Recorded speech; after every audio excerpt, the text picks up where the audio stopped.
O cérebro ele quer ter sensações, prazeres, dopamina, serotonina, ele quer sentir imediatamente. Eu quero sentar ali, a hora que eu abrir aquela Bíblia, eu preciso sentir um choro, preciso sentir uma emoção, porque daí sim, se eu sentir isso, aí eu vou saber que eu estou sentindo Deus.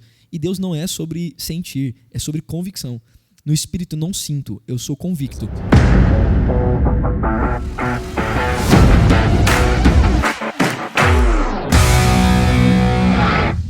E muito bem, senhoras e senhores, estamos em mais um episódio do Basecast e é muito bom receber você aqui, você que está ouvindo a gente, talvez pela primeira vez. O Basecast começou recentemente e é muito bom ter você ouvindo a gente, assistindo a gente. Hoje estou com 2 convidados super especiais aqui que eu vou falar para vocês daqui a pouquinho, mas você precisa saber sobre o que a gente faz no Basecast aqui. A ideia, o propósito central do Basecast é fazer com que você seja desenvolvido nos 3 níveis da sua vida. QI, QE e QS. O que significa isso, Thiago? Consciente intelectual, ou seja, cerebral, né? A configuração ali da sua mente, do seu cérebro. A parte almática, você aprender sobre fatores almáticos e emocionais e também espirituais. Hoje esse Basecast vai ser muito importante para você desenvolver esse QS, que é o consciente espiritual. Então, se você está ouvindo a gente, você está assistindo a gente aí agora, na boa, se fosse de você, eu parava tudo. Se você puder, é claro, e anote tudo que você tiver de insight aqui. Você vai aprender coisas, talvez, que você não ouviu de outras pessoas. Você vai aprender coisas aqui no dia de hoje. Nós vamos falar muito sobre o campo espiritual, mas sem um viés religioso. Você vai entender a diferença da religiosidade hoje aqui e da vida espiritual. Muitas vezes as pessoas não mergulham, não se conhecem de fato no campo espiritual por terem bloqueios com a religiosidade. E a gente vai falar um pouco mais sobre isso, e por isso que eu trouxe 2 amigos aqui de anos já, provavelmente, sei lá, faz o Flores, cara, o Flores eu conheci, o Felipe Flores eu conheci quando tinha, sei lá, uns 14 anos de idade, 15 anos, hoje eu tô com 21, e... 21. Eu tava tentando fazer o cálculo aqui, eu já me perdi, deixa eu voltar aqui. Felipe Flores eu conheço há bastante tempo, a gente participou de um acampamento, uma vez junto, a gente se conheceu no acampamento, e ele já vai se apresentar, e estou aqui também com o Rodrigo Nakanishi, um amigo também que já de alguns anos, já, cara, faz 10 aninhos aí, talvez, já bateu isso, né? Já bateu. 10 aninhos aí que a gente tá caminhando junto, então hoje eu estou muito à vontade aqui de verdade por ter 2 amigos sentados à mesa. A gente já sentou à mesa muitas vezes para discutir muito, para se alegrar junto, celebrar junto, chorar junto. A gente já viveu boas histórias, algumas delas vocês vão saber aqui, boas histórias juntos, e hoje é uma alegria enorme receber vocês aqui na base de lançamento para fazer um Basecast com vocês. Então eu queria que, começando pelo Rodrigo, pastor Rodrigo Nakanishi, que se apresentasse aí para a galera que não te conhece, Rô, pode se apresentar aí, fala um pouco sobre você.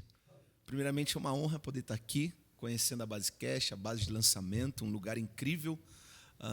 Isso denuncia muito daquilo que o Thiago tem junto com a Nicole, né, e poder estar aqui e celebrar junto o sonho que vocês alcançaram. Parabéns, né, pela excelência, né, cada detalhe aqui nós podemos ver a mão de vocês. Então, para nós é uma honra, né, poder estar aqui hoje. Meu nome é Rodrigo Nakanishi, não se estranhe se você falar esse japonês aí, esse negro com nome japonês, é tudo normal, tá bom? Eu tenho descendência japonesa, parte do meu pai, então por isso do Rodrigo Nakanishi. Minha mãe é mulata, nasceu isso aqui, querido, né? Nasceu japonês, preto, único, sem um pedaço da orelha, né? Sem um pedacinho da orelha. Isso aqui foi devido a um piercing. Não sou lutador de Muay Thai, tá bom? Você deve receber muito essa pergunta, né? Você luta Muay Thai, Jiu-Jitsu? Teve uma vez que eu estava num restaurante e eu estava vendo um cara aqui, né, me olhando. Eu falei assim, não é possível, esse cara tá me olhando. Eu tava na Pizza Hut. Pode fazer propaganda aqui? Não tem problema. E aí eu peguei e olhei pro lado. A gente, Pizza Hut. Aquele cara olhando para mim, quando eu vi a orelha dele, né, realmente era um cara, era um lutador. E ele talvez possa ter imaginado que eu também lutasse, mas não. Isso aqui foi um piercing transversal, né, em desobediência, e deu queloide, irmão. Quase perdi a orelha, mas estamos aqui, né? Então, sou pastor da Igreja Rocha Church aqui em Campinas. Nós passamos recentemente por uma transição, né? Éramos igreja viva e o Senhor nos direcionou. Podemos falar um pouquinho mais para frente a respeito disso. sobre uma cobertura espiritual, né, sobre nós termos ali tivemos um tempo de conexão com o pastor Fred lá de Bertioga e entendemos da parte de Deus a respeito dessa transição, né, desse encontro que nós tivemos e daquilo que era uma necessidade minha particular em ter encontrado um pastor.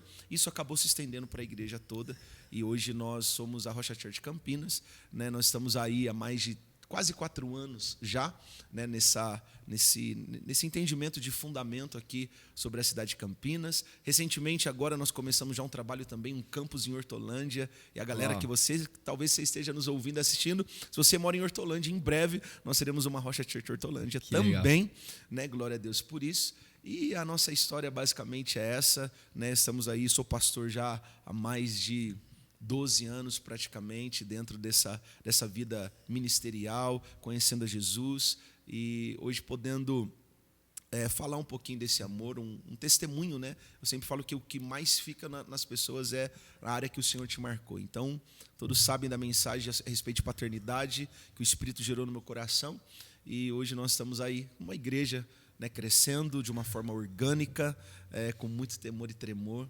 E é uma honra poder responder aquilo que o céu declarou sobre a nossa vida. Show de bola. Muito legal. E você vai saber um pouco mais sobre isso. Já o que o Rodrigo falou agora já daria muitas perguntas que vão rolar aí. Por exemplo, talvez você esteja ouvindo a gente. Uma das coisas que eu mais recebo aqui, antes do Felipe Flores se apresentar, uma das coisas que eu mais recebo aqui durante o processo do MV, algumas coisas que acontecem durante a imersão maestria vocacional, que você que não conhece, é uma imersão de 30 horas de desenvolvimento pessoal. Nós ativamos os 3 níveis, né? QI, que é quociente intelectual, QE, que é quociente emocional, e QS, que é o espiritual. E as pessoas que não têm a visão aberta sobre vida espiritual e relacionamento com o Criador, para elas é nebuloso demais. Isso é mais comum do que você imagina, que vocês imaginam, né? Talvez vocês vivam também essa realidade lá, mas eu percebi isso muito, principalmente na base, da galera que chega é muito nebuloso essa parada de eu ouvi de Deus. Cara, como que você sabe que foi Deus que falou? É tão convicto, a gente ouviu de Deus tal coisa e a gente foi lá e fez. Peraí, que hora que você identificou isso? Então, uma das perguntas que eu mais recebo é essa. Então, já tem uma primeira pergunta aí pra gente discutir um pouco sobre isso. Mas antes disso, Felipe Flores, se apresenta aí pra galera, um pouco sobre você. Quem é você? Quem é o Felipe Flores aí? Bom dia, boa tarde, boa noite a todos. Primeiro, obrigado, Thiago, aí, pelo convite. Para mim é uma honra poder estar aqui. Eu já conheci a base, né? Dei uma olhada aqui quando inaugurou, acho que eu vim aqui. Acho que é a 3ª vez que eu venho aqui. Fico muito contente de ver e acompanhar tudo aquilo que Deus fez na sua vida e poder participar do Basecast com você e carinhosamente com o Japa, né? Aqui eu posso chamar de Japa, meu querido.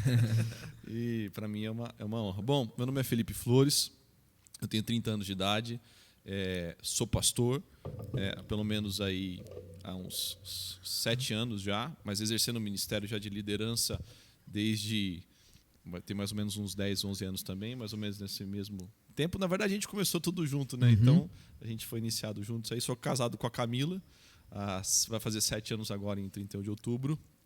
E meu ministério iniciou basicamente liderando os jovens, né? E aí Deus foi direcionando a gente para um novo tempo e adquirindo experiência. E hoje o meu foco, além da área de ensino, né, a parte teológica, que eu gosto bastante, amo muito, também na parte de discipulado, que é uma coisa que arde no meu coração, discipulado, tanto discipulado 1 a 1, quanto o discipulado em grupo, e também na área de casais, que é algo que com bastante experiência, e aí não experiência no caso... Assim, eu não quero gerar polêmica logo na minha primeira fala, né? Mas eu creio que a gente pode adquirir experiência de 2 maneiras, né? Através do conhecimento, da busca do conhecimento, ou da autoridade de causa, que é aquilo que a gente acaba vivendo e se tornando, aí Pablinho, governador sobre aquela área que a gente conseguiu vencer. E isso foi o que aconteceu aí dentro do meu primeiro ano de casamento, né? Com muitas adversidades nesse primeiro ano, e isso acabou dando bastante subsídio para que a gente pudesse trabalhar com os casais. Então, hoje eu tenho focado a minha vida, empreendido muito em discipular novos casais, então pessoas que estão dentro desse processo, né? Ele já saiu do namoro, ele já está dentro do noivado, então eu foco no noivado e também no casamento em si, Aí, independente de quanto tempo ele tenha de casado, né? Seja Legal. 1 ano ou 35, 40 anos. Então eu e a Camila, no caso, a gente discipula junto, né? Tentando exercer o ministério e edificando o corpo de Cristo, né? Eu tenho uma frase no meu coração que ela é muito forte, a gente vai conseguir na verdade, basear uma igreja forte, fazendo com que as famílias sejam fortes. Sim. Então o foco é fortalecer as É uma famílias. das nossas falas aqui, uma das coisas que a gente mais fala. Não existem nações fortes, não existem empresas fortes, instituições, organizações fortes, sequer igrejas fortes se não houverem famílias fortes. A humanidade não começou com uma célula, a humanidade não começou Exatamente. com uma igreja, a humanidade começou, tudo que é Casamento. eterno começou com família.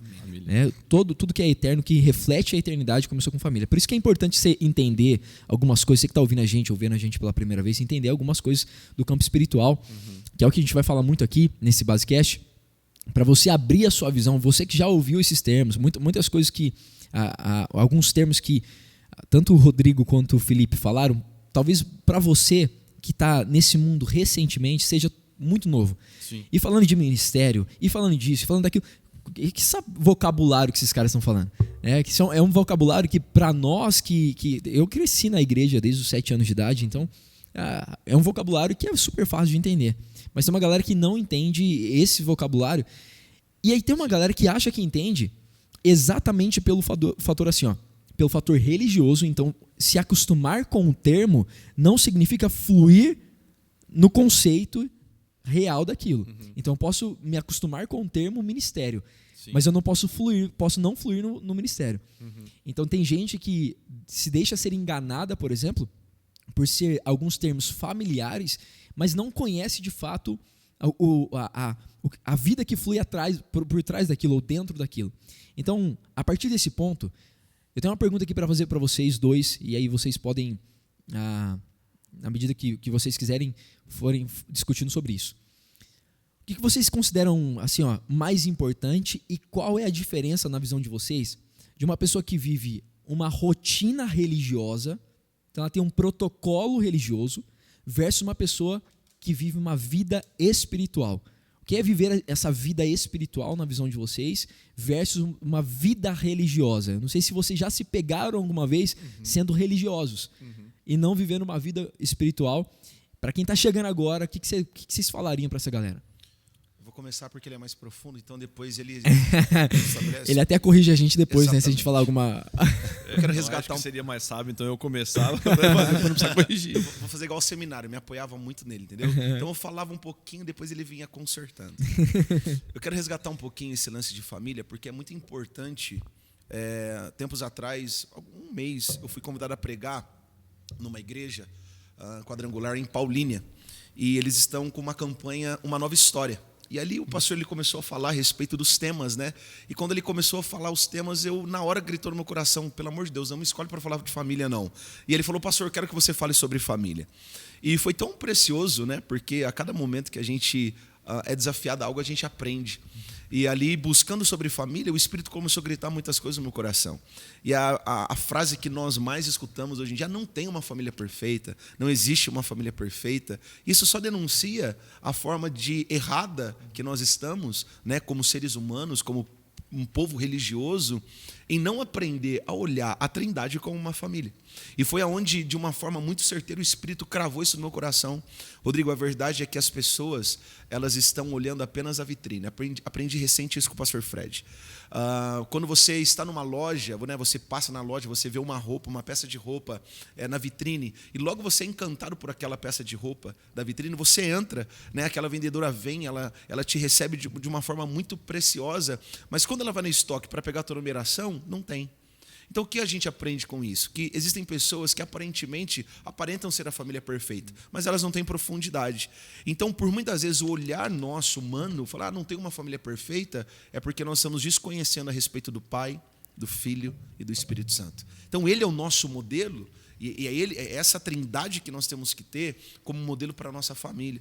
E não falar, porque hoje a gente sabe que essa visibilidade, esse crescimento de redes sociais, de Instagram e tantas plataformas que nós estamos vendo por aí, estão, de certa forma, discipulando as pessoas. E nós estamos esquecendo que o princípio, ele realmente está dentro da Trindade. Quando nós vamos ver Jesus ele não pegou músicos para tocar a terra. Jesus ele não pegou caras que eram capacitados, mas não, ele escolheu 12 homens improváveis e ele fez daqueles 12 homens o quê? Uma família. Então isso muito me chocou quando eu tive os olhos abertos para a forma com que Jesus pegou as pessoas. Falou, agora nós vamos nos tornar uma família. Então, no partir do pão, na mesa, no ensinamento, no discipulado, e ali eles se tornaram uma família, e por isso que o Evangelho, mesmo depois de 2000 anos, ele está aqui hoje, gerando salvação. E aí, tanto é isso que Jesus, mesmo sendo autoridade, né? Sendo autoridade, ele olha para os discípulos dele e o chama de irmão. Doideira, né? Então, assim, é um reino de ponta cabeça mesmo. Aquele que o Deus que deveria ser servido decide servir. Exato. Que deveria matar, decide morrer. Então, é um reino completamente de ponta cabeça, mas para entender esses fundamentos. Então, você que está nos ouvindo, veja só. Existem princípios fundamentais da criação da humanidade. E tudo que a gente fala que é eterno, você tem que checar como o que é eterno foi construído e também o que é temporal. Como assim? Tudo que é temporal, eu repito isso várias vezes, tudo que é temporal, lá em Gênesis 1, é singular e pelo poder da palavra. Então Deus disse e aconteceu. Deus disse e aconteceu. Agora, o que foi construído de forma eterna, em Gênesis 1:26, é façamos nós, pois o homem segundo a nossa imagem e semelhança. E aquilo que é eterno é o façamos e é nós. Ou seja, é a família. Então, todas as vezes que eu tenho que checar o que é eterno dentro de mim, o meu espírito é eterno, eu sou um ser eterno, eu tenho que checar que existem princípios que vêm direto do Criador, direto da fonte. Não dá para dizer que uma explosão fez tudo isso acontecer. A gente estava até discutindo ontem aqui, minha esposa, na gravação desse podcast, ela está grávida, e no final da gravação desse podcast, pode ser que ela não esteja mais grávida, porque a Rebeca pode chegar.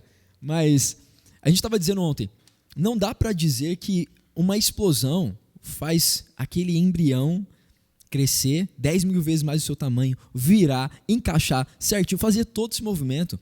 É muita loucura dizer que uma explosão fez isso acontecer. Então, o que eu enxergo? As pessoas...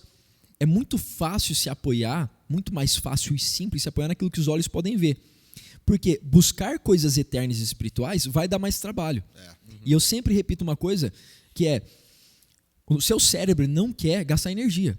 O nosso cérebro não quer gastar energia. Então, entender e discernir as coisas espirituais vai gastar muita energia. Porque, por exemplo, vocês já estudaram interpretação de texto na escola. E a maior parte de nós estudamos isso. Só que você pode ser um gênio de interpretação de texto. Só que a hora que você vai ler a Bíblia, por exemplo, você pode ser fera em interpretação de texto.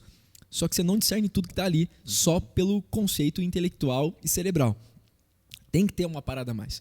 E para finalizar aqui, antes de passar essa bola para você, é o seguinte, uma das coisas que eu mais vejo nas pessoas, elas desenvolvem muito o campo intelectual. Elas desenvolvem muito isso e ficam atrás da próxima faculdade, do próximo curso e sempre da próxima formação que tem que fazer, alguma coisa assim, ela desenvolve muito isso. Só que chega uma hora, uma das coisas que a gente mais recebe aqui, falta o sentido da vida, falta o propósito. E aí nós estamos vivendo uma geração que está buscando muito esse sentido da vida, o propósito. E aí o propósito normalmente cai em duas coisas. Número 1, ela tem que fazer um cheque espiritual. Número 2, vai apontar para servir pessoas. E aí volta lá no que Jesus já dizia, amar a Deus sobre todas as coisas, ou seja, conhecer que você é um espírito, anota aí, conhecer que você é um espírito e veio de um espírito, por isso que o Rodrigo disse assim, ó, você que está ouvindo, ele disse, eu ouvi do espírito, o espírito gritou dentro de mim, mas que espírito é esse? Né? Que espírito é esse? Depois você pode falar sobre isso. Então, Felipe, vida de igreja, rotina religiosa nesse sentido, religiosidade, eu tenho um protocolo certinho, e eu sigo esse protocolo, significa que eu acionei o campo espiritual, a vida espiritual? Como que é isso para você? Então, primeiro eu acho que é muito importante a gente fazer uma divisão que para mim é crucial. Há uns, mais ou menos, 7 anos atrás, virou, na verdade, assim, meio que dentro desse mundo de igreja, basicamente uma necessidade a gente pregar contra a religiosidade. E apontando contra a religiosidade, a gente bateu na religião. E eu acho que é necessário a gente dividir uma coisa da outra. A religião ela é proposta pela Bíblia porque ela diz que o próprio termo religião vem de religare, ou seja, é a necessidade da gente fazer uma religação com o Pai. Então, o pecado veio e quebrou essa conexão que nós tínhamos com Ele. O problema é que a religião é algo criado por Deus. A religiosidade é eu pegar aquilo que Deus criou e transformar ele em algo humano. E quando a gente começa a viver a religiosidade, a gente começa a colocar coisas, termos, padrões, querer encaixotar aquilo que Deus criou. Entende, não? Então, por exemplo, quando a gente fala sobre religião, a gente está apontando para Jesus Cristo. Ele é a minha religação com o Pai, sem o qual o próprio Jesus diz isso. Vinde a mim, vocês que estão cansados, sobrecarregados, e eu vos aliviarei. E ele fala, ninguém vem ao Pai a não ser por mim. Ou seja, é impossível me conectar se não for por esse meio. Então, eu gosto de falar o seguinte, eu preciso transpor um abismo, entende? E a cruz é a ponte que vai me permitir acessar esse abismo, porque eu não tenho força para pular, eu não tenho uma corda para descer até lá e depois subir de novo. Então, eu só vou fazer uma religação a partir disso. Então, esse é um princípio da religião. O que o ser humano faz? Ele vai pegar e tentar colocar meios para deixar a cruz mais atrativa, para tentar... E o que acontece? A pessoa ela acaba vivendo uma aparência sem querer viver a essência. A religiosidade é isso. Então, ela vai ter um comportamento dentro da igreja ou dentro de um padrão social sem que ela tenha a essência daquilo que o pastor Rodrigo falou e daquilo que você está falando. Qual que é a essência? Eu me lembro muito bem de um pregador famoso que dizia que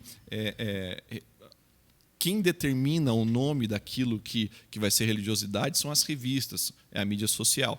Porque o próprio Jesus, ele apresenta Deus não como um senhor antigo, como um velho ou como um Deus distante, mas ele apresenta Jesus, o próprio Deus como um pai, né? Então, quer ver uma coisa que é super interessante? Quando você começa a olhar, vamos falar aqui a respeito de Antigo Testamento e Novo Testamento.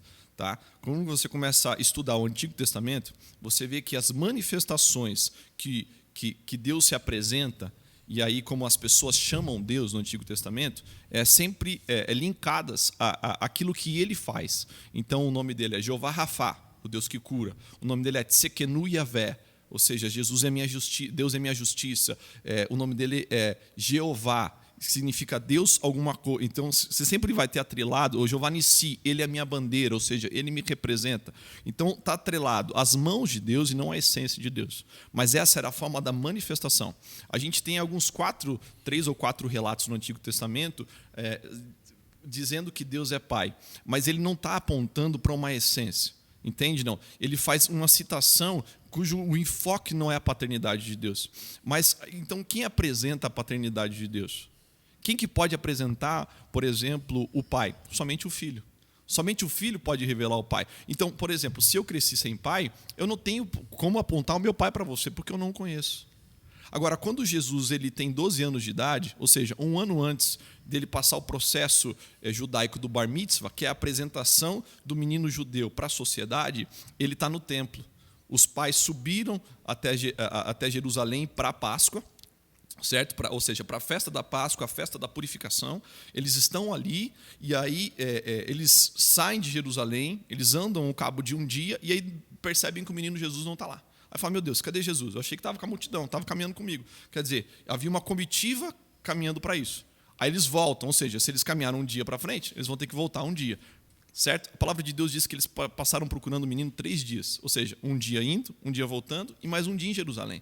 Você imagina quantas pessoas não tinham em Jerusalém ali. E aí foram achar onde? No templo. Quando Maria entra no templo, ele fala assim, onde você estava? O que aconteceu? Ele fala assim, não te importa saber que eu estava na casa do meu pai? Aí diz que Maria não entendeu nada. Uhum. Mas então, o que está acontecendo? Ele já estava ensinando ali e ele apresenta o pai. Ele diz, essa aqui é a casa como vocês conheceram como o Deus Yavé, como o Elohim. Essa é a casa do Elohim, do Yavé, ou do tetragrama, que é o nome impronunciável. Essa é a casa do Jeová Nissi. Mas eu, como filho, digo, eu não estou dando mais esse nome religioso que vocês têm. Eu estou dando o nome da casa do meu E nem religião. pai. E aí depois vem lá Tiago e 1,27 diz, a verdadeira religião é cuidar dos órfãos e das viúvas. Espera aí, quem é órfão? Ausência de pai. Ausência de pai. Quem é viúva? Ausência de marido, que aponta para a paternidade ali da família. Então, realmente, aí tem um cara especialista na mesa aqui de falar sobre paternidade, e tem mais de 80% das pessoas que passam pelo MV de verdade tem bloqueio com a figura paterna. E assim, ó, e quando você tem bloqueio com a figura paterna, por exemplo, você dificilmente vai conseguir enxergar Deus como um bom pai. Olha só, ou você vai enxergar Deus como um Deus Hello Kitty, você fica deitando no braço dele, Deus me beije, não sei o que, ou você vai ver esse cara de barba branca, com cajado na mão, exatamente, autoritarista, distante de você. Porque a sua visão sobre Deus, a primeira visão sobre o mundo, na verdade, vem dos pais. Então, a hora que você sai ali, a primeira interpretação que você tem de mundo é da figura paterna e materna.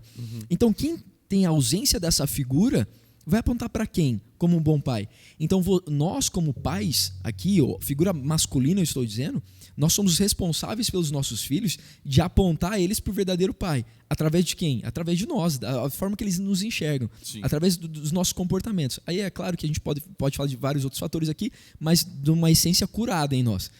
Porque quando não tem essa essência curada, aí vira esse pai autoritarista, distante, frio, ou vira um pai até bajulador demais do filho. Né?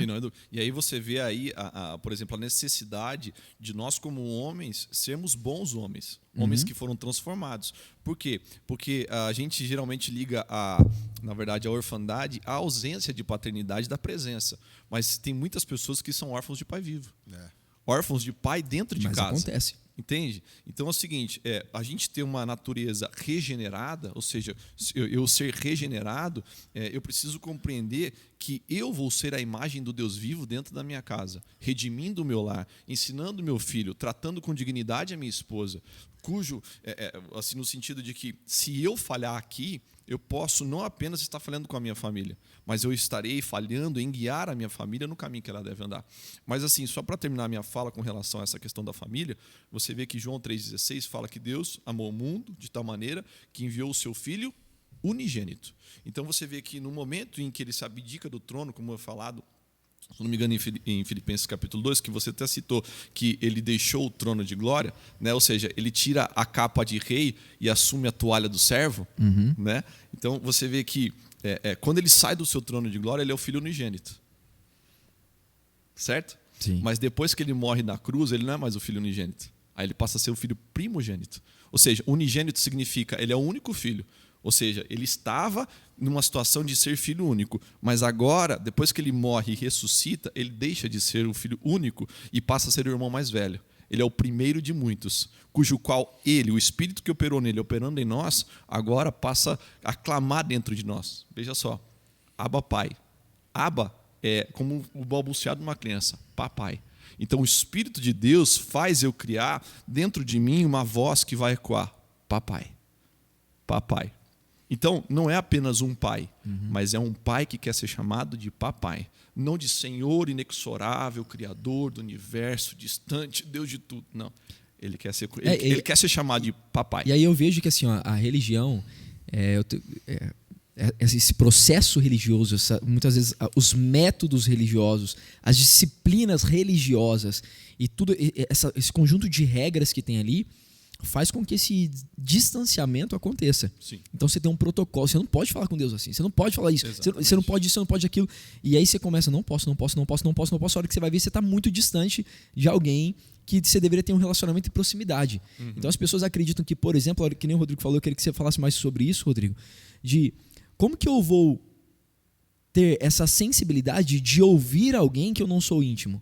Como que eu vou ter essa sensibilidade de ouvir alguém, por exemplo, de reconhecer a voz, é o discernimento da voz, né? Entre aquela voz que é minha, meu campo cerebral ou até almático, aqui eu pensando nos meus pensamentos, e a voz que não é minha, não vem de mim. Então como que eu aprendo a discernir isso, sendo que eu aprendi que eu preciso ter uma disciplina ali religiosa, que a minha oração tem que ser assim, que eu tenho que falar assim. E a oração, da maior parte das pessoas, é mais sobre falar do que sobre ouvir. Elas chegam e tem um protocolo aí para ser cumprido. Então, quando que você percebeu, Rodrigo, que esse campo auditivo seu estava mais aberto, principalmente espiritual, porque o seu cérebro não ouve a voz dele, o seu cérebro só recebe comando. O cérebro não tem essa capacidade. mas o seu espírito começou a ouvir essa voz. Quando você percebeu que aconteceu isso, e que dica você daria para a galera para ouvir isso? Sem dúvida alguma, relacionamento. Hoje eu vejo que o campo da religiosidade afasta as pessoas do secreto porque elas se preocupam naquilo que elas vão falar. Eu não tenho. Por que você não tem uma vida de secreto? Porque eu não sei o que falar para Deus. Por que você não vive? Por que você não ora? Mas eu não sei. Então elas se preocupam no falar e se esquece que Deus, antes de querer ouvir a nossa fala, Ele quer nos ver no lugar secreto.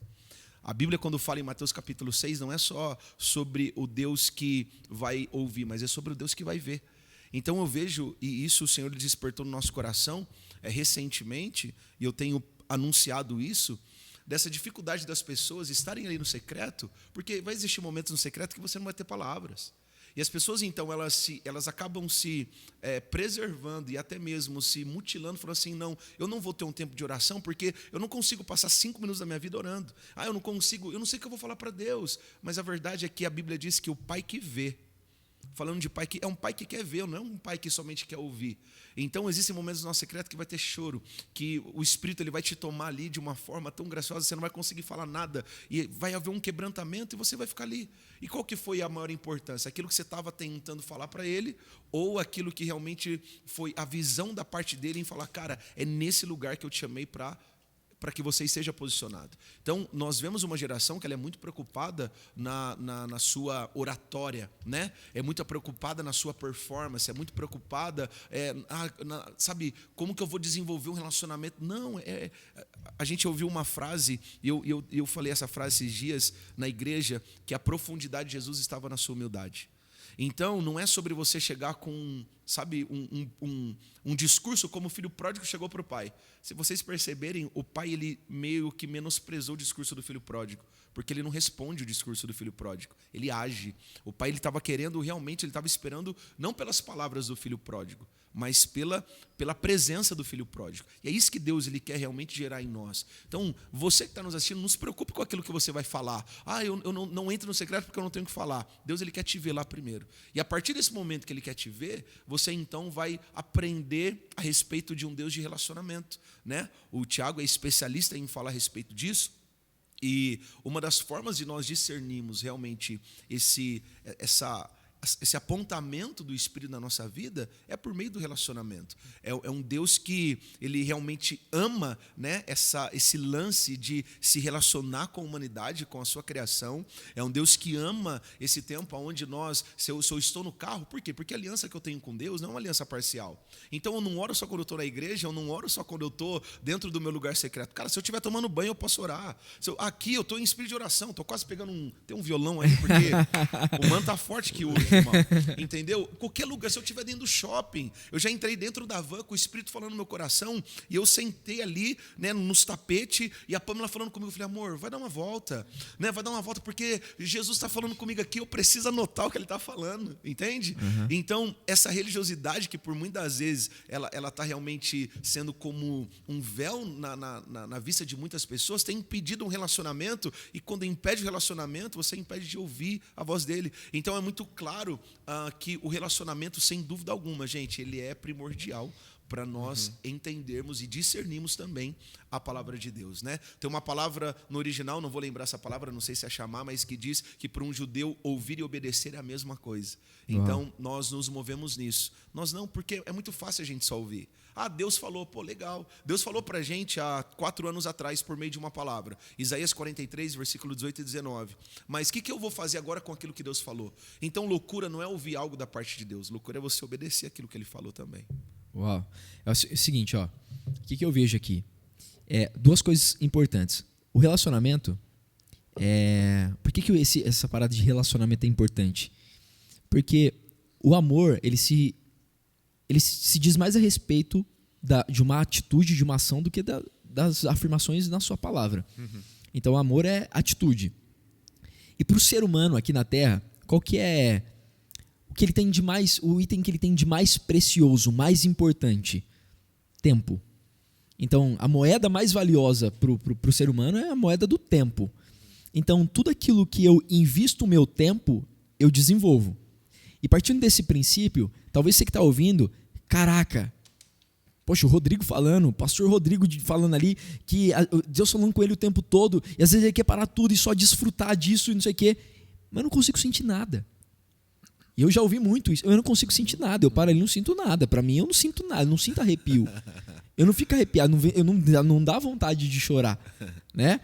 Então, a gente pode falar mais sobre isso, mas um ponto importante que eu quero que vocês entendam, vocês que estão nos ouvindo e não desenvolveu isso ainda como poderia, eu gosto de fazer uma analogia que é o seguinte, se você começa a academia hoje, o primeiro dia da sua vida de academia, provavelmente você vai fazer movimento sem peso primeiro, porque você precisa aprender a fazer o movimento.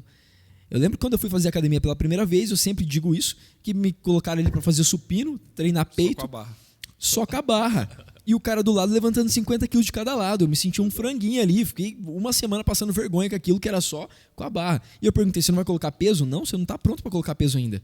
Primeiro precisa aprender o movimento. Então, ao invés de... Talvez o Rodrigo seja esse cara que está do lado para você, ouvindo ele falar isso, é o cara que está do lado pegando 50 quilos. Mas há quanto tempo ele está investindo nesse tempo de secreto?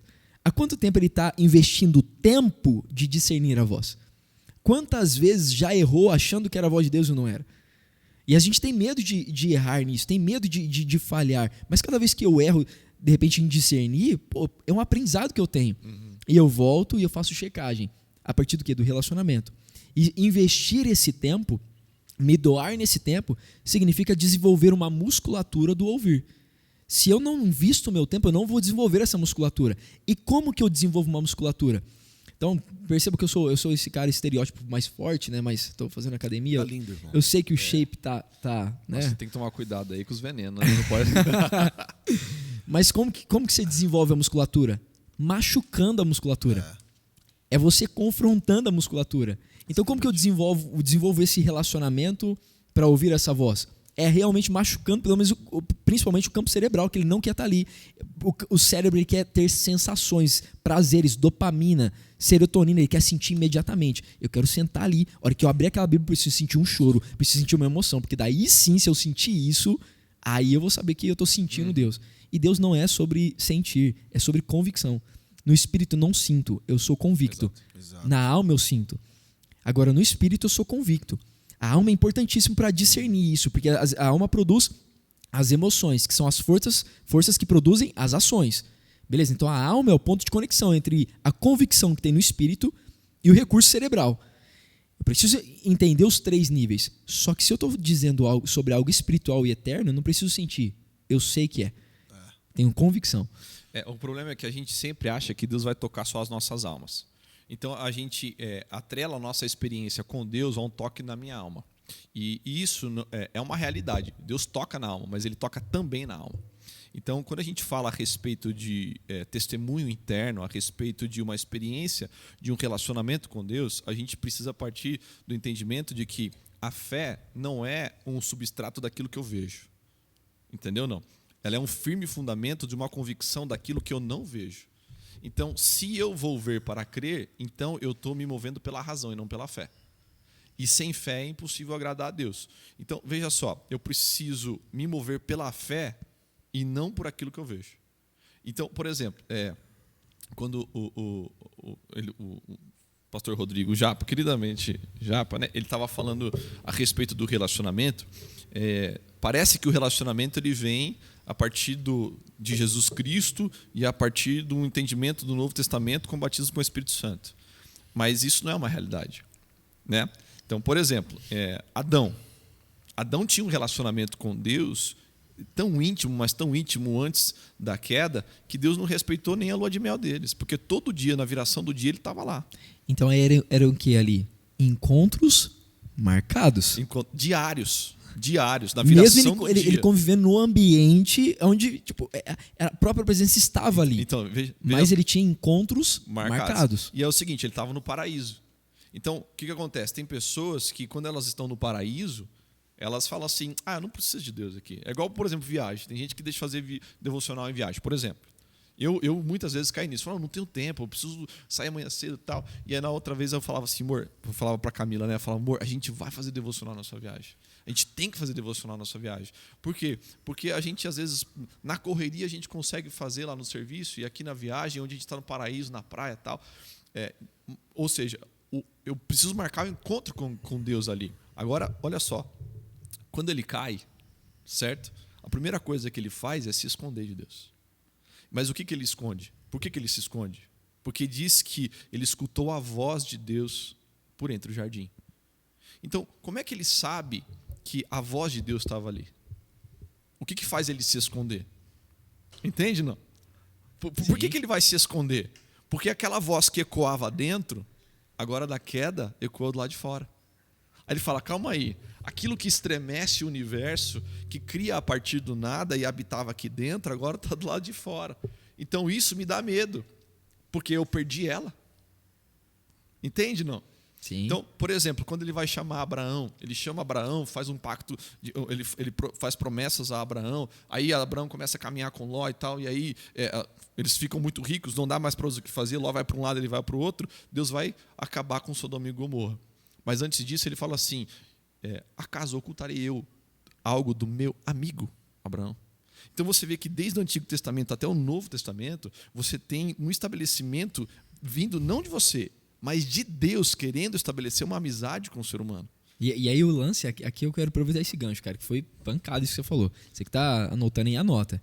E veja só, essa voz que veio agora de fora, que Adão percebeu que aquela voz estava de fora, essa voz fez uma pergunta. Qual que é a pergunta? Onde você está? E a pergunta ecoa até hoje. Exato. Aonde você está? Exatamente. A pergunta continua ecoando. Aonde você está que não é no lugar de origem? Aonde você está que não é no lugar que você deveria ter sido permanecido desde a criação? Você não deveria ter saído de lá. Uhum. Deveria ser algo natural. Aonde é que você está? Eu sinto só de, assim, como a gente acaba... Eu aprendi uma coisa muito com você, que por exemplo, a gente precisa sair do campo conceitual e filosófico e partir para a prática, certo? Quando a gente vai falar a respeito de oração, eu acho que o Luciano Subirá é uma referência para mim, é lógico.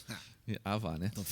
Novidade. E assim, ele fala algo a respeito de oração, que ele diz o seguinte: a oração não é o meio pelo qual apenas o meio pelo qual que você consegue o que você quer de Deus, mas é também o meio pelo qual aquilo que Deus consegue o que Ele quer de você. Entende, não? Porque a minha oração, ela tem o poder de transformar a situação, mas muitas vezes ela não vai transformar a situação, ela vai me transformar. Entendeu? Para que eu possa compreender. Então, a oração, às vezes, ela vai fazer eu alterar a pergunta. Então, muitas vezes, eu me achego perguntando, Deus, por quê? E eu saio da oração falando, Deus, para quê?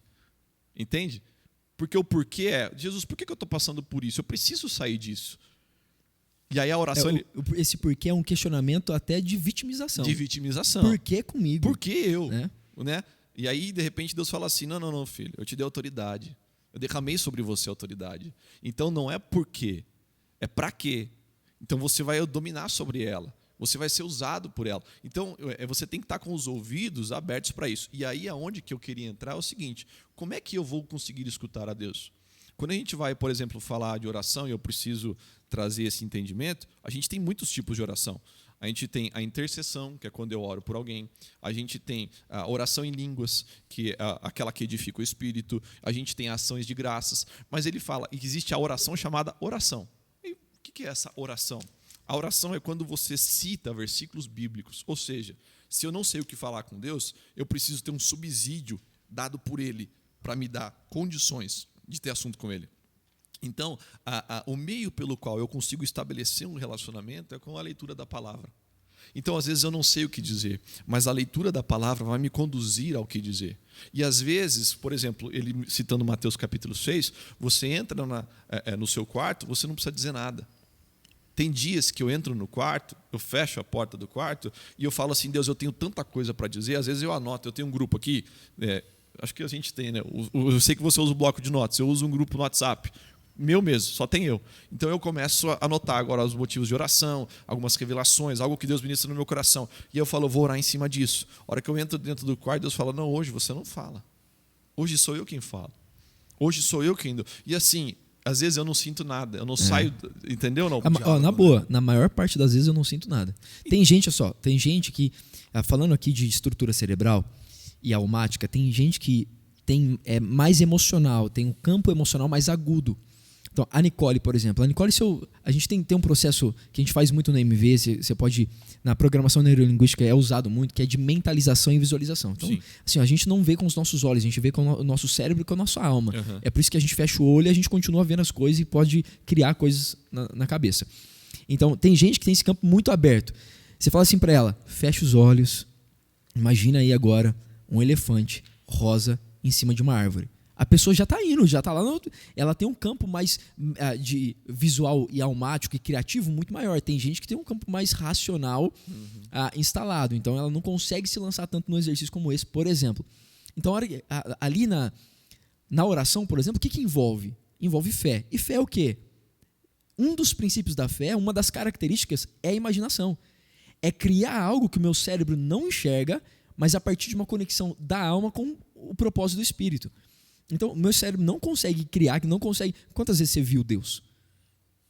Nenhuma vez nós vimos com o nosso cérebro Deus. Uhum. Mas ali, o exercício da fé é isso. E tem gente que não sente, né? Não está ali e não sente.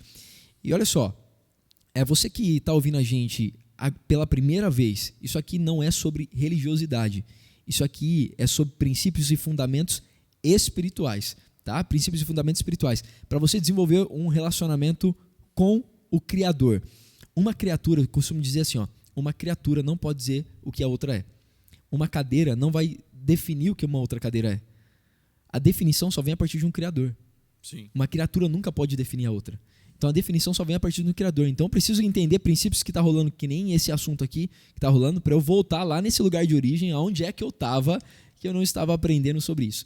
E uma coisa que você falou, Felipe, eu quero conectar e fazer uma pergunta aqui pro Rodrigo.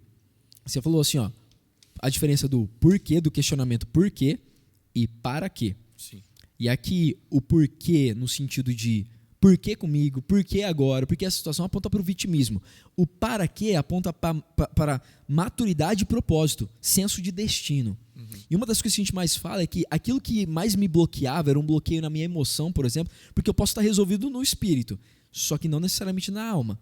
Porque são registros instalados ali, eu preciso destravar no campo almático também. Uhum. É por isso que muita gente sente coisas na alma muito pesadas, mesmo sendo agudo no campo espiritual. E sente coisas na alma pesadas, porque não estão resolvidas ali.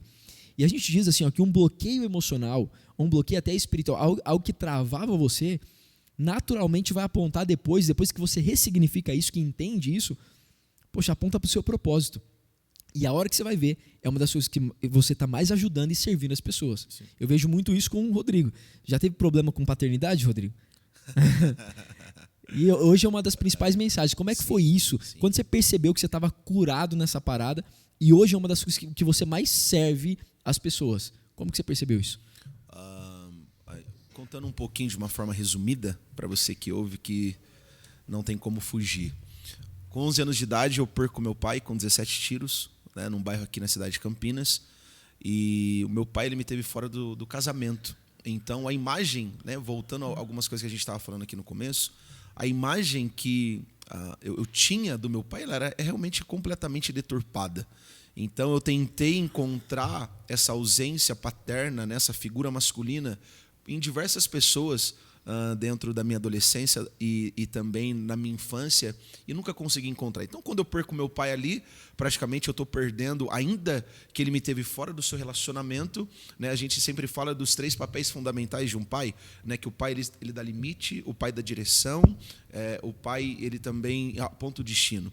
E, de certa forma, eu encontrava algumas seguranças ali na vida do meu pai. Então, quando eu perco, existe uma estabilidade emocional muito grande. Eu me afundo no quesito do vitimismo, né? O porquê comigo, por que eu vou perder o meu pai com 17 tiros, e tantas coisas começam a acontecer dentro do meu coração.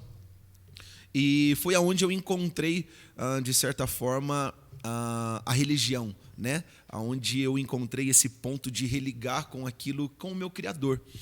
e eu nunca me esqueço que quando o primeiro versículo que me apresentaram foi Mateus capítulo 6, versículo 6, né? Rodrigo, você precisa orar. E eu criei uma paixão enorme pelo lugar secreto. E hoje eu quero abrir um parênteses aqui, né? Porque talvez as pessoas falam, mas eu quero saber o meu propósito.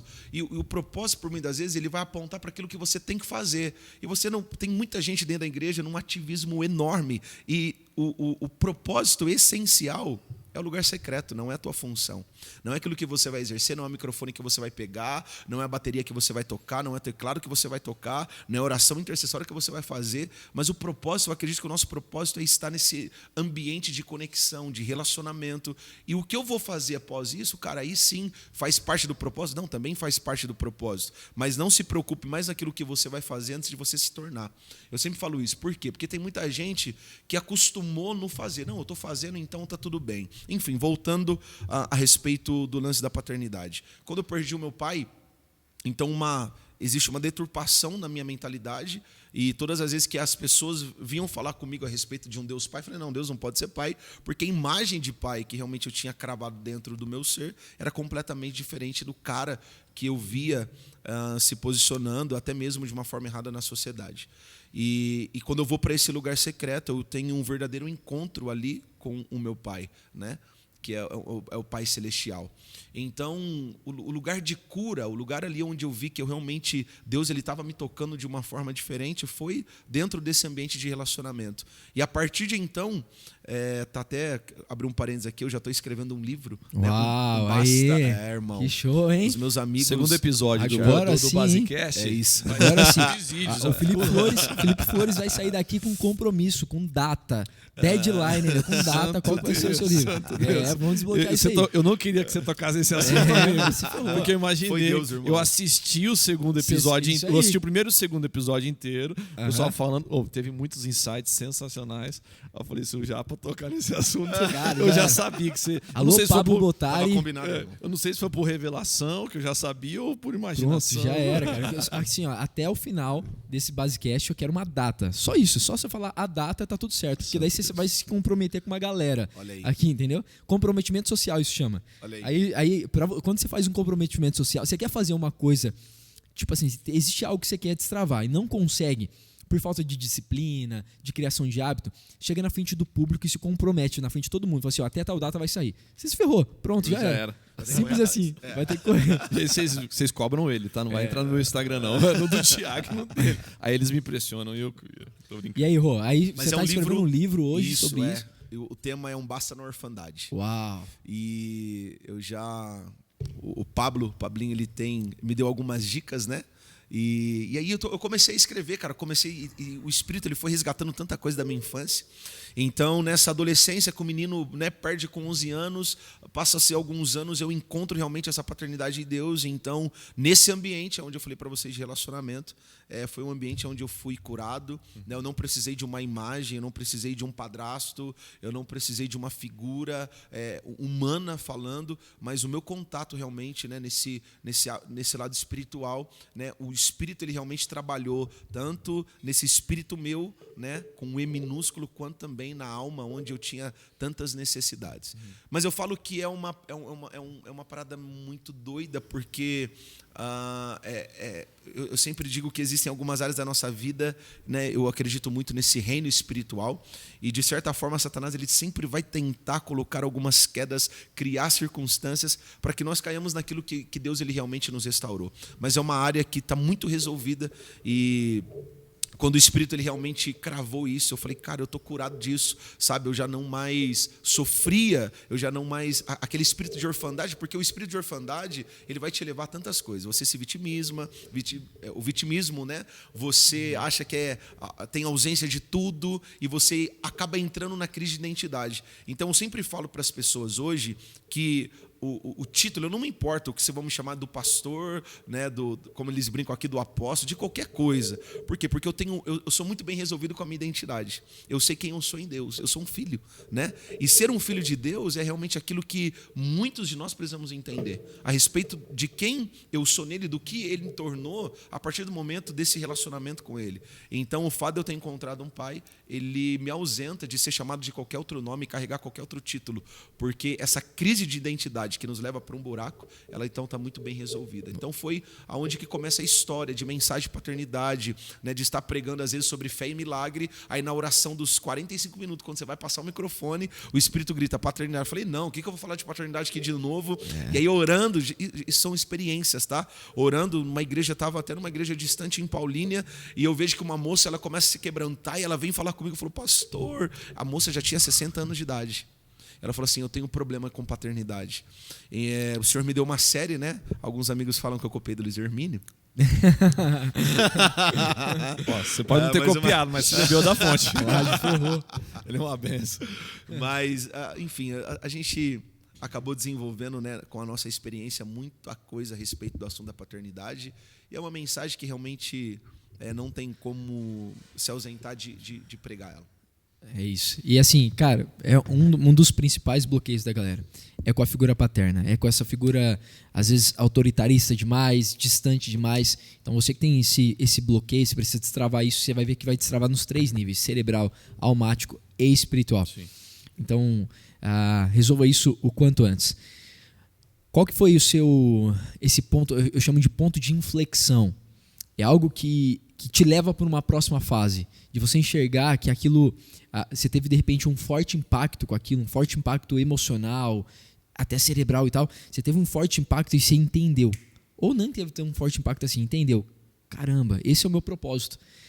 Aponta para aquilo que agora, assim como o Rodrigo disse, é o seguinte, nós temos o ambiente ali de secreto, que é sobre o permanecer, né, chamado de secreto, gente. Isso aqui é basicamente um termo que é utilizado para uma rotina, um hábito espiritual. Exatamente. É um hábito que você tem ali.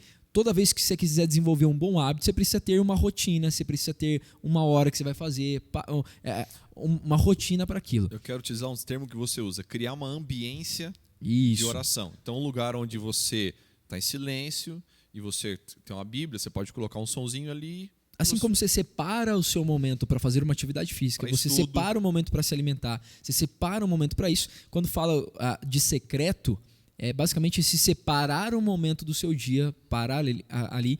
E é interessante essa parada de secreto, né? Que ali em Mateus 6, por exemplo, ele diz para você entrar no quarto, fechar sua porta e tal, que Deus te vê em secreto, vai te recompensar. Mas veja só, se é para eu entrar, porque eu estava fora. Mas se é para eu entrar de novo, porque eu saí. Sim. Ou seja, esse sair é assim, ó, esteja no secreto. É massa aqui. Aqui você vai receber coisas. Mas sai daqui e vai fluir isso lá fora. O que você recebe aqui, agora você flui através. Então, o que eu recebo eu fluo através. Porque não adianta ficar só em mim. E aqui é um ponto importante da gente. Não sei se vocês têm visto muito isso acontecer. Eu, particularmente, vejo muito acontecer de pessoas que pegam essa palavra e falam, já sei, eu vou ficar o dia inteiro no secreto. E aí deixam de ser um bom pai, deixam de ser um bom profissional, deixam de ser um bom cidadão, deixam de ser pessoas comuns. E quando eu digo comum, não é pessoas normais ou comuns, você pode escolher o termo aí, mas não são pessoas medíocres, mas são pessoas comuns. Assim como um cara chamado Enoque. Qual que é o ministério de Enoque? O que ele fazia? Qual foi o grande feito de Enoque? Andar com Deus. Ele só foi alguém que andou com Deus. E ele foi transladado, ou seja, a terra não era digna. Houveram homens que a terra não era digna. Enoque, a terra não era digna, só porque ele era um cara comum. Ele só andou com Deus. E o andar aponta para movimento. Ele se movimentava, não ficava no secreto parado. Ele andava com Deus, ele se movimentava, ele fluía com aquilo que ele recebia e tal. Então eu vejo uma galera que olha palavras como essa, já sei, vou ficar o dia inteiro agora no quarto. Vou colocar um louvor aqui, Damares, vou colocar uma Cassiana aqui, o dia inteiro fritando aqui o negócio. Não é bem isso. Não. É você sobre ser alguém que carrega algo dentro de você que agora precisa fluir. Então você precisa sair daquele ambiente. Sim. E voltar naquele ambiente e tudo mais. Eu acho importante assim ressaltar que existem pessoas que foram chamadas para isso. Mas aí é um chamado específico de pessoas que foram separadas por Deus. É um chamado da parte de Deus para isso. Mas são pessoas separadas. A grande maioria como nós, por exemplo, estamos trabalhando, estamos fazendo. E como é que a gente ora? Com exceção de pastor. Pastor não trabalha, né? Vamos ser não, sinceros. quase nada. Não, é verdade. As pessoas perguntam assim, você só é Por pastor favor, ou você corte trabalha isso. também? Não, a gente não trabalha. Trabalho. Você é pastor ou você Não. trabalha também? Ontem eu cheguei em casa 00:30. Eu trabalhei o dia inteiro, cheguei meio-noite. Mas aí, tá vendo? Você trabalha, mas aí Aí já então, à noite tava visita, tá? Então tem Tá mais parecendo hoje, minha tem sobrinha. mais amanhã. Minha sobrinha de 7 anos, ela fala, não, mas isso aí não é trabalho. O madrinho, onde o padrinho tá? Ele foi fazer uma visita, ele foi orar. Mas isso não é trabalho. Mas o que é trabalho para você, E o pastor Carol? Rodrigo não trabalha, não? Não trabalha. Eu não trabalho, irmão, me divirto. Exatamente.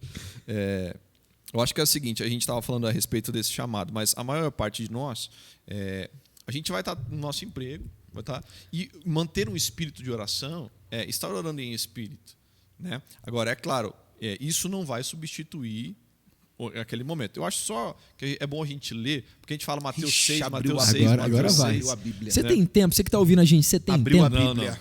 Tem bateria nessa já tem câmera alguém ali agora? Você segura agora que vai. Já tem alguém ali já com o tempo ali. Não, eu tô. Olha lá. Acabou de Já apontar deu, o celular. amigo. Eita. Meu Deus. Nós temos a Lara aqui no time Então, que é ela acabou de fundamental falar para mim, ó, eu senti ali, ela falou para mim que a gente vai começar o episódio 2 aqui, a parte B. Tem muita coisa para falar ainda, viu? Antes ele entrar aqui, o quarto, ele precisa curar os meninos, viu, Ti? Meninos? Tem muitos meninos que precisam se tornar homens e mulheres. E o quarto, ele faz isso. É um ambiente de transformação, né? A gente fala sobre... Porque hoje a gente vê muitas igrejas falando, você tem que nascer de novo. Mas, cara, quem nasce precisa crescer também. Uau. E quando a gente vê a voz de Deus... Rapidinho, tá? Não. Porque eu sei que você vai demorar agora.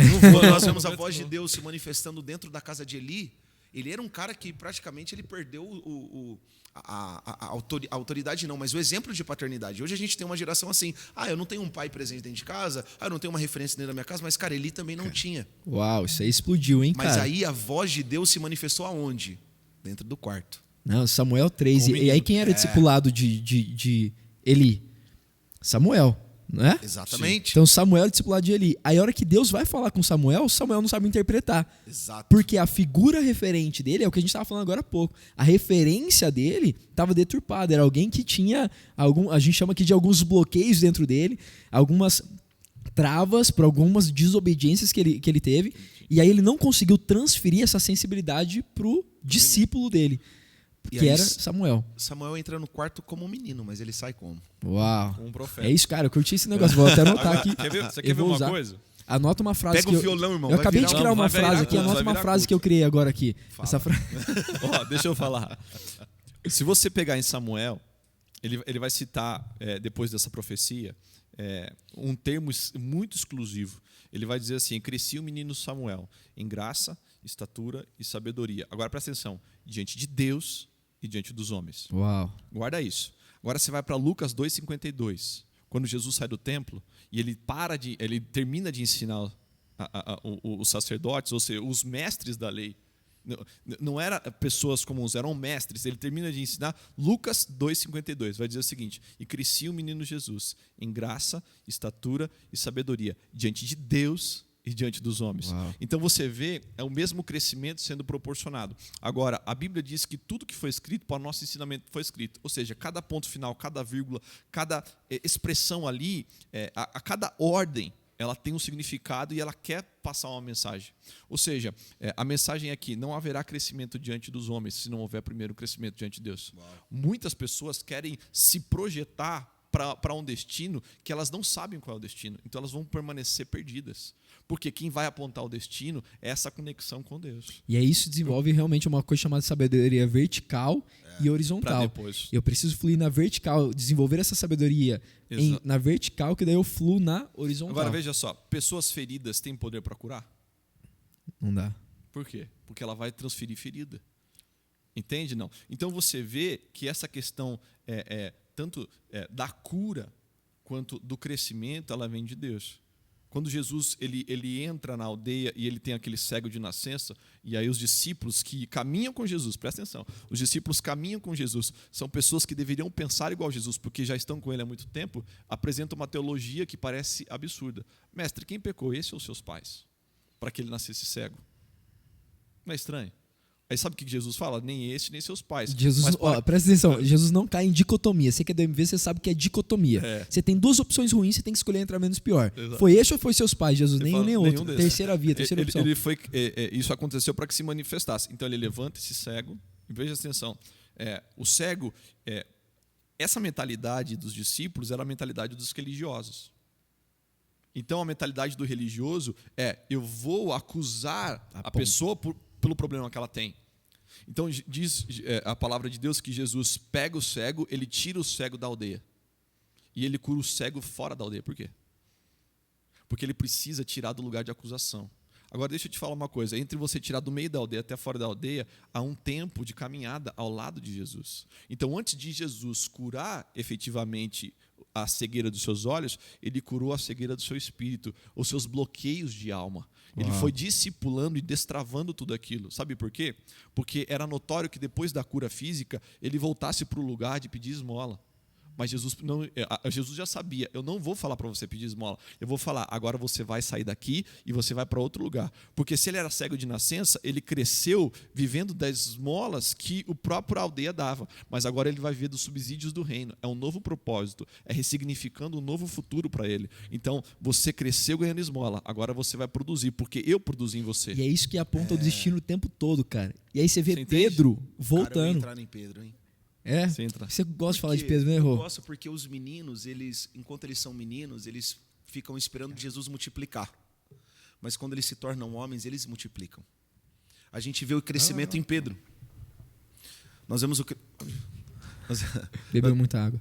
Nós vemos o crescimento em Pedro, porque na primeira multiplicação de pães e peixes, Pedro ele pergunta, não tem como, manda todo mundo embora, porque não tem como alimentar uma multidão. Mas depois da descida do Espírito Santo, Pedro ele compreende que não é mais o Jesus que tem que fazer, porque o Jesus ele já inseriu nele. Pedro ele compreende agora que ele é uma fonte. E quem é fonte, irmão, não precisa ser alimentado. Então Pedro ele manifesta, ele manda no mesmo cenário de uma multidão, ele não manda todo mundo embora, ele manda todo mundo sentar. Por quê? Porque ele compreende que agora ele tem alimento para dar. E a palavra, quando Jesus encontra ele em João capítulo 21, dizendo, Pedro, se você me ama, apacenta as minhas ovelhas, apacentar é de comida a elas. Então, na primeira oportunidade que tem, depois que ele cresce espiritualmente falando, ele não manda todo mundo embora. Por quê? Porque a antiga natureza, né, o homem caído, o homem problemático, o homem com problemas na alma, com crise de identidade, ele tem dificuldade de enxergar o sobrenatural. É por isso que naquele deserto com uma multidão, ele tem dificuldade de enxergar que uma multidão poderia ser alimentada, né? Mas o Pedro, depois da restauração, o Pedro, depois da descida do Espírito, o Pedro governado pelo Senhor, o Pedro curado, ele agora ele entende, fala, cara, agora eu posso dar comida. Então senta todo mundo, porque eu vou alimentar vocês. Essa é a diferença, a gente fala muito durante o MV, de uma linguagem até um pouco mais simplificada, de você viver do recurso ou do propósito. Tem gente que não cumpre o propósito porque diz que falta o recurso.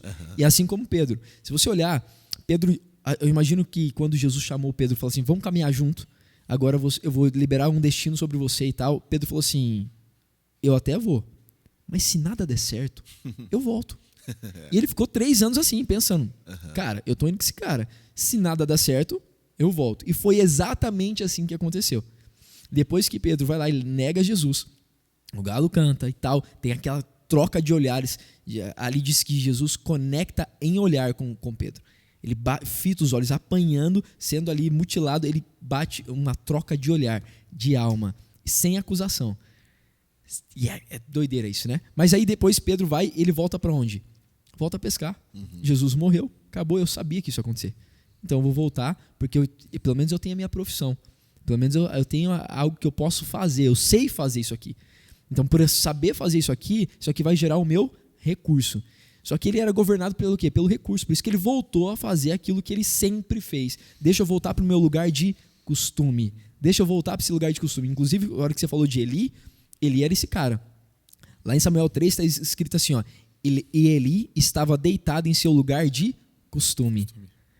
E Eli estava deitado. Então, Pedro, voltar para o seu lugar de costume. Ou seja, aquele lugar que ele já sabia fazer, aquele ambiente que não desenvolve, que não prospera, que não é abundante, que não vai servir as pessoas, que não vai impactar muitas pessoas, e muito menos. É o lugar que ele foi criado para ser e fazer. E ali ele recebe um sinal profético.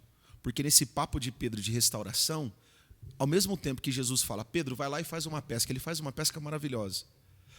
Depois Jesus ele começa a falar do quê? De ovelha. Mano, não tem nada a ver uma coisa com a outra. E esse era o sinal de Jesus para Pedro. Pedro, a tua vida não tem mais nada a ver agora com peixe.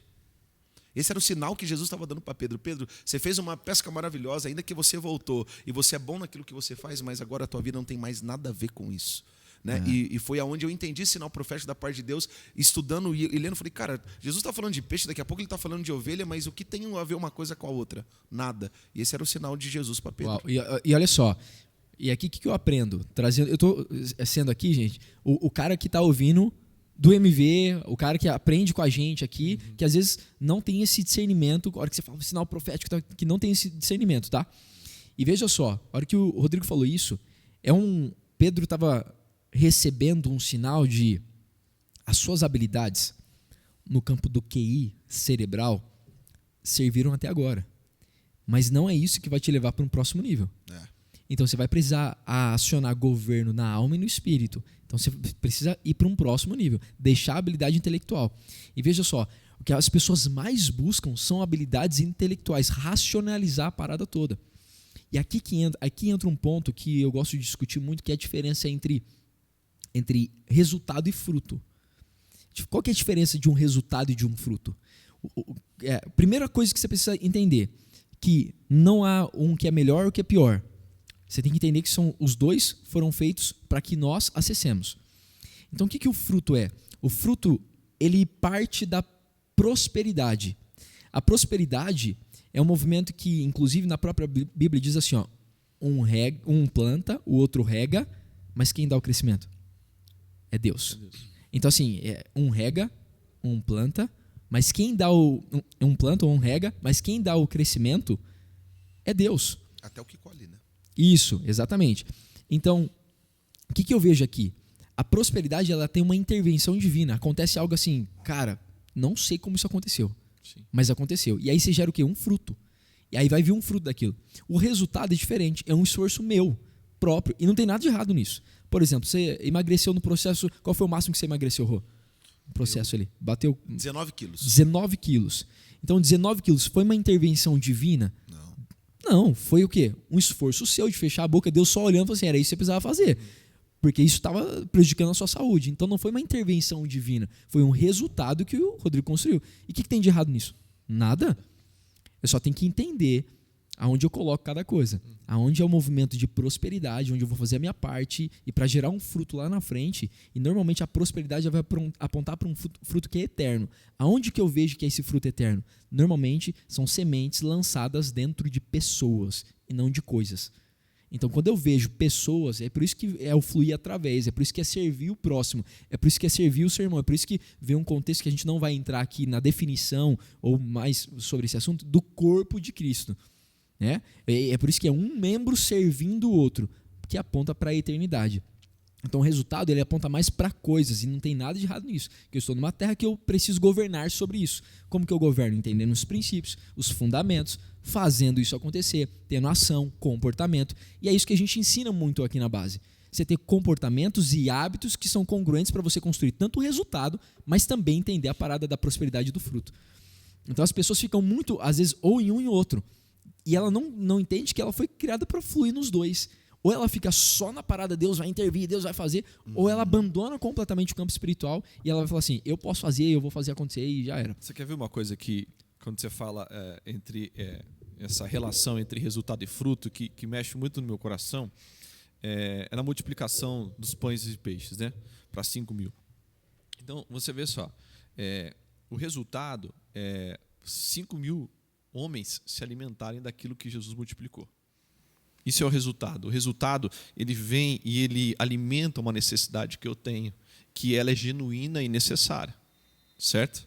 Então, veja só, Jesus ele pega os pães e os peixes, daquilo que lhe oferecem, como o próprio pastor Rodrigo disse, de alguém que não estava sendo contado entre os 5.000, beleza? E ele multiplica. Mas aí diz então que quando ele termina essa multiplicação, sobram 12 cestos. Aí eu te pergunto, quantos discípulos eram? 12. Quantos cestos sobraram? 12, assim como 12 tribos. Assim como 12 tribos. Agora, o que significa esses 12 cestos? É porque quando os discípulos chegam para Jesus, ele fala assim, mestre, já é avançada a hora e o pessoal está com fome, precisa comer. Jesus fala assim, ó, dê a eles de comer. A resposta que eles falam a Jesus, mas nós não temos nada, senão 5 pães e 2 peixes. Entende? Então, eu vejo que Jesus ele já estava vendo para depois da multiplicação. Porque agora vocês viram o que é alimentar o povo. Vocês aprenderam como se faz. E como é que se faz? Você levanta o pão e dá graças. E agora, como sobraram 12 cestos, é um para cada discípulo. Agora vocês fazem o mesmo. E isso é o fruto. Então, o resultado é eu ver aquilo que Deus fez e eu fazer algo genuíno necessário para que haja subsistência. Eu vou me saciar. Mas o fruto é eu vou transbordar, eu vou multiplicar. Entende, não? E às vezes eu tenho não, o subsídio dele agora. É isso. Às vezes não diretamente o resultado, falando de resultado, não diretamente o que você viu Deus fazendo, mas eu posso olhar o que Deus já fez. Exatamente. Por exemplo, lá atrás ele me criou para ser alguém fisicamente, por exemplo, fisicamente saudável ou ter um corpo que não seja saudável. Eu fui criado com um padrão para ser saudável. Então eu preciso olhar e falar assim, não, peraí, eu preciso então construir um resultado com esforço meu, com hábitos novos para voltar para o lugar de origem, que é um corpo saudável, que é governo sobre o recurso, governo sobre as finanças e tudo mais. Galera, seguinte, estamos caminhando para o fim do podcast. A Lara já está apontando aqui para a gente, aqui, já está quase tirando a gente aqui do microfone. Brincadeira, mas veja só. Aprendeu pra caramba, né, nesse podcast, né? Aprendeu demais e eu espero que a gente tenha contribuído na sua vida. Eu tenho certeza que muita coisa fluiu aqui de nós, mas muita coisa fluiu principalmente direto do Criador, da fonte, que fluiu através de nós. Então, você vai fazer o seguinte, você vai curtir esse podcast. Se você estiver assistindo isso, você vai curtir e vai colocar um comentário. Coloca alguma frase, alguma coisa que mais chamou a sua atenção. Coloca um comentário se você estiver no nosso canal do YouTube, tá? Você vai colocar um comentário e vai curtir. Fechou? E, por favor, compartilhe isso com as pessoas. Veja só, se você está ouvindo isso no Spotify, por exemplo, você pode... Eu estava falando com o Rodrigo aqui antes. As pessoas podem estar lavando louça, dirigindo o carro, elas podem fazer qualquer coisa e estar ouvindo uma parada como essa, que enriquece o espírito, a alma e o corpo dela. Que agora, é muito mais fácil você ficar ouvindo uma música. É muito mais fácil, só que isso não te desenvolve como poderia. É claro que você pode ouvir sua música, você pode ter tempos assim, mas aproveite o seu tempo para aprender. Então, quantas coisas foram geradas nesse Basecast de aprendizado? Então, compartilhe com o máximo de pessoas que você puder. Eu queria que vocês fizessem a consideração final, o último recado que vocês poderiam dar para a galera, algo que vier aí no coração de vocês. Eu começo? Ou eu termino? Não, primeiro, gostaria de agradecer a oportunidade. De fato, não é demagogia, é uma honra estar sentado na mesa entre amigos, entre irmãos. E eu creio que aquilo que Deus vai fazer, ainda vai continuar fazendo através da sua vida, é maravilhoso. E eu fico muito feliz. E eu queria deixar só um pensamento que me veio aqui à mente. Na verdade, é uma frase que ontem eu estava escutando e eu acho que é muito pertinente para tudo aquilo que a gente falou aqui. Exercer essa espiritualidade, ela vai precisar de fé. E fé necessariamente precisa-se de ousadia. Então você precisa ser ousado em se lançar no que é desconhecido. Porque a gente gosta de caminhar sobre o conhecido. E existe um filósofo teólogo chamado Søren Kierkegaard, e ele diz o seguinte: ousar é perder o equilíbrio momentaneamente. Não ousar é perder a si mesmo definitivamente. Caraca, então, veja só, não tenha medo de ousar.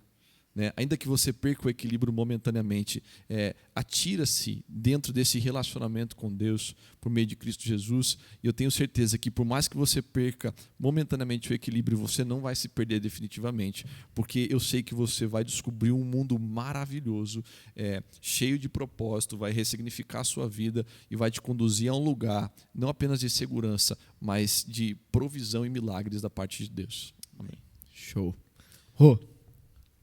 Continuo pegando um ganchinho aqui sobre a fé. A fé é correr risco, né? A fé é você compreender que Jesus está te chamando para caminhar sobre... Porque é muito lindo as pessoas falar, ou não, mas Pedro se afundou. Cara, para mim Pedro andou na água, é isso que importa. Naquela noite, 11 homens ficaram secos, só tinha um molhado. Por quê? Porque o único molhado, ele realmente decidiu caminhar em direção à voz do seu Criador. Então é tempo de, nessa espiritualidade, de voltar a ouvir, não a voz está fora, mas a voz está dentro.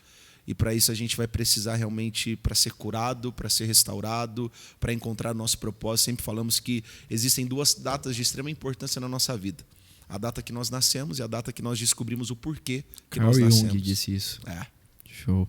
E então, quando você descobre o porquê você nasceu, você encontra realmente o teu grande propósito de vida. E nada mais precioso do que você encontrar o teu propósito de vida, porque você compreende realmente qual é a tua essência, o real motivo do qual você tem uma vida, um ar para respirar, e você começa a transbordar na vida das pessoas, e que você encontra esse propósito, né? Muito feliz de poder, esse nome aqui, né? Base de lançamento, né? E que esse ambiente, Tiago, Nicole, continue sendo essa base para lançar pessoas diante do propósito. E essas pessoas começam a transbordar, assim como vocês já estão transbordando. Obrigado pelo convite, é uma honra poder estar aqui, à mesa comendo um pão de queijo, daqui a pouco o Outback. Eita! Mas brincadeiras à parte, obrigado por todo o staff aqui, todos estão aqui, né, pela receptividade, e parabéns mais uma vez, porque vocês estão diante de um lugar incrível e construindo aquilo que vocês compreenderam da parte do Senhor ser o propósito de vida de vocês. Show de bola. Gente, eu que agradeço vocês de estarem aqui, foi um tempo incrível. Que BaseCast, meus amigos, tem feijoada aí para você desfrutar, dá para você voltar, ouvir de novo e vai ter que ouvir de novo. Quando você faz isso, você aumenta a sua capacidade cognitiva de aprendizado. Então, ouça uma vez, veja depois, anote e tal, e volte nesse conteúdo que tem muita feijoada aqui para você. Fechou? Então, nos vemos no próximo BaseCast. Valeu demais, até a próxima.